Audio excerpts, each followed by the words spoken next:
Yeah.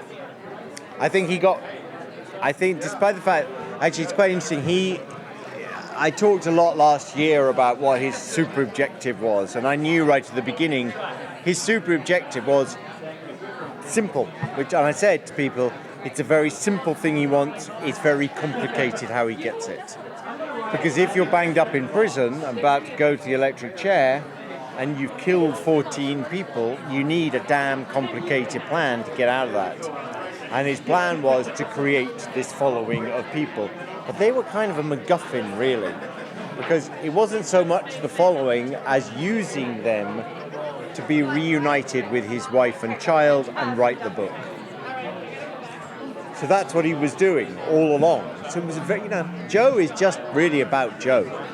At the end of the day, he can be as smooth and as charming and as lovely to people as he possibly can, but it's all self-serving.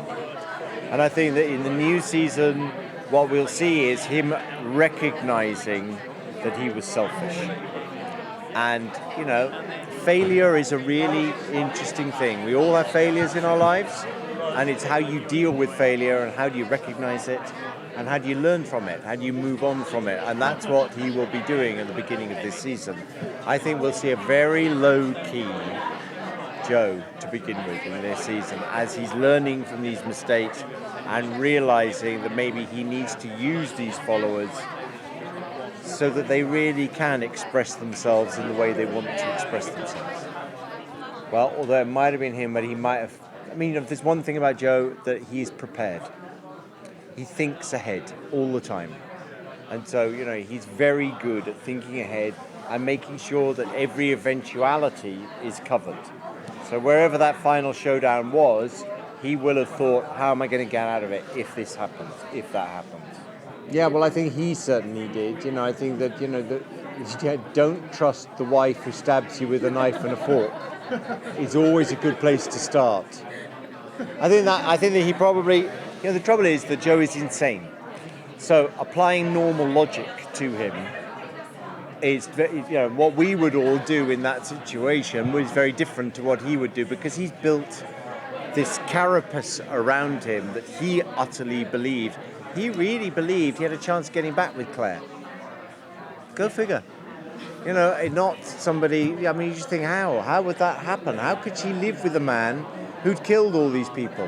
Where's the future in that? How can you trust him? That's just too mad to even contemplate. But he believed that until he got it's the only way I can describe it is he's like the Starship Enterprise with full force field on, and one strange Klingon missile bursts through, which shatters the entire force field, and he wakes up.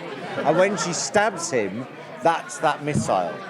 And then he kind of woke up a little bit and realized, no, obviously this isn't going to work. I don't think the sun will appear in this season. I think he's away in witness protection. But then that doesn't mean to say that Joe won't find him. But I've been asked to grow the beard. So I don't know. But that might be Kevin Williamson just pissing with me. just going, I want you to look. I've got quite tanned. They've got a heat wave going on in England. So I've got tanned up here, and I'll just be white underneath. So he could just be, having fun. I don't know. Thank you. But thank you very much.